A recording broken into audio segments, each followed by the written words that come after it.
আপনি পায়েলকে বলুন কৃষ্ণনীল ফোন করেছে। কৃষ্ণনীল, কি করো তুমি? পায়েল আর আমি একই কলেজে পড়ি। আরে আপনি ওকে ফোনটা দিন না। এই একদম টেম্পার নিবি না, তুই জানিস আমি কে? ধর মশাই রাখেন তো, ওকে দিন। সেই থেকে শুধু গার্ড বকে আছে। না গেছিয়া ফোনটা ওকে দিন। এই ওকে দেবো না আজকে, দরকার পড়লে তোকে বাড়ি থেকে তুলে নিয়ে আসবো। এই তুই কে রে? তুই চিনিস চিনিস আমাকে? হ্যাঁ, চেপে যাও তাহলে আগামীকালে না তোর ফটোতে তোর আত্মীয় স্বজনের না ফুল চন্দন চালাবে, বুঝলি? যা যা সালা। হ্যাঁ, কেটে দিল। কে কে কাদের সাথে মিশিস তুই? হ্যাঁ, কি হয়েছে? মামা বললাম তো। কি হয়েছে? মারছিস কেন? কি হয়েছে? সেদিন তোকে এত করে বুঝালাম, তবু তো শিক্ষা হলো না। হ্যাঁ, এই এই ছেলেটা কে রে? ছেলেটার নাম কি? হ্যাঁ, ও জানে না কোথায় হাত দিয়েছে, ও জানে না কোথায় হাত দিয়েছে। হ্যাঁ, মাথা গরম করো না। হ্যাঁ, চল মাথা গরম করো না। চল মামা, চল মামা, কিন্তু সব জানে, সব জানে। ছেলেটা কে?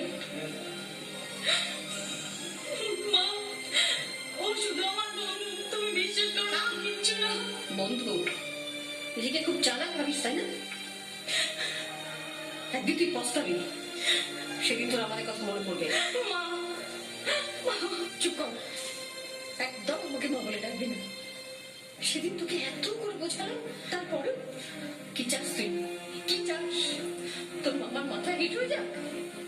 যে মামার সারা জীবন শুধু তোদের জন্য নিজের সুখ শান্তি দেখলো না, আর সেই মামাকে তোর এইভাবে জন্য করছিস? ছি ছি ছি ছি, যা তুই তাই কর।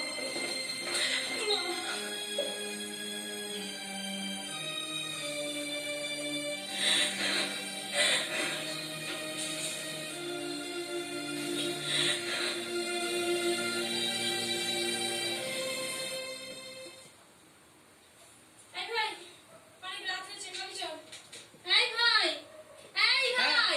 ও কি রে? দিদি,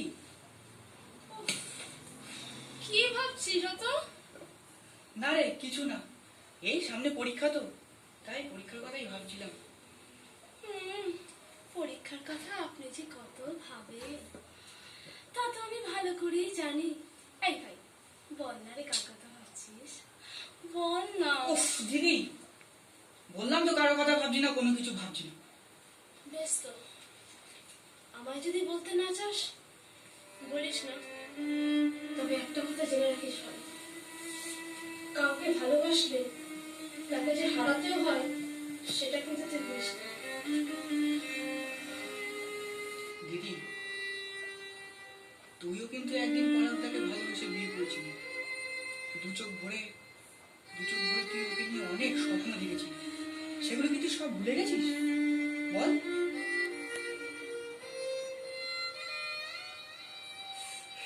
দিদি, দিদি তুই কাঁদছিস? দিদি কাঁদিস না দিদি, কাঁদিস না। আমি ওকে ভালোবেসেছিলাম, দু চোখ ভরে অনেক স্বপ্ন দেখেছিলাম, কিন্তু ওকে পেয়েছি আমি হারাবো আমি ভাবিনি। তাই ভাই, আমি চাই না যে তুই আমার মতো কাউকে ভালোবেসে এমন দুঃখ পাস। তাহলে তার জীবনটা একেবারে এলোমেলো হয়ে যাবে, একেবারে এলোমেলো হয়ে যাবে। উপমা, অনেক রাত হলো, খেতে দিবি মা? ভাই, বাবা ডাকছে না, তাহলে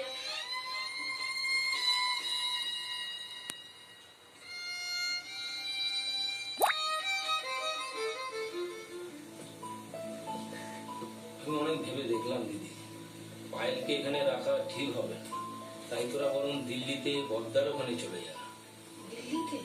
হ্যাঁ, চোখের সামনে দেখলি তো কতগুলো ঘটনা ঘটে গেল, কখন যে কি হয়।